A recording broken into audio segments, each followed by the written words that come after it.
Hello, I am Pat LaFrieda, and today I'm going to be answering some questions for the Serious Eats community. MT2112 asks, what is the proper way to bone out a whole bone-in ribeye?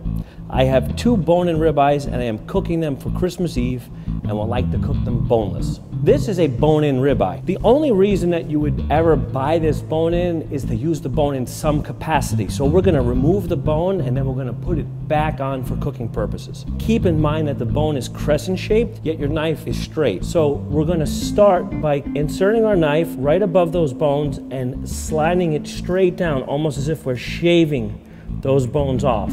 And on the last bone, I'm going to continue with the knife all the way down to the end. This is where a knife most commonly slips off the bone and you can hit your non-dominant hand with it. Once we make that first initial slice, we're going to start to peel the rack of ribs off the primary muscle. Because it's crescent shaped, we'll need to make multiple slices. We're going to slide down, not interrupting the main part of the muscle. We're just taking this rib slab off. So after every slice, we want to give it just a little pull, just to separate that bone from the meat and make sure that we're not interrupting the muscle with the knife. Once we get down to the end, where it's nearly off, the rib bone towards the chine bone takes an extreme left turn. Peel that rib back and then change the direction of our knife to go right across the top of those bones, right where the chine bone was removed.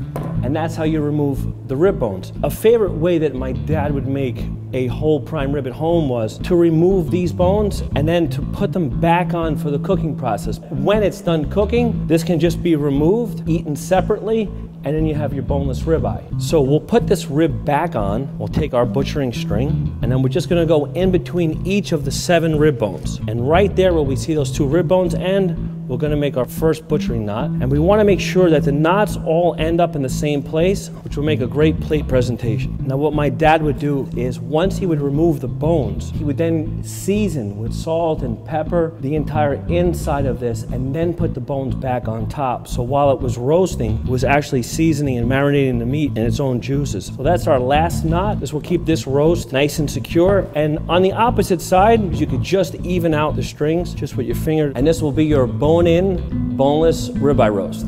This is Pat LaFrieda. Happy cutting.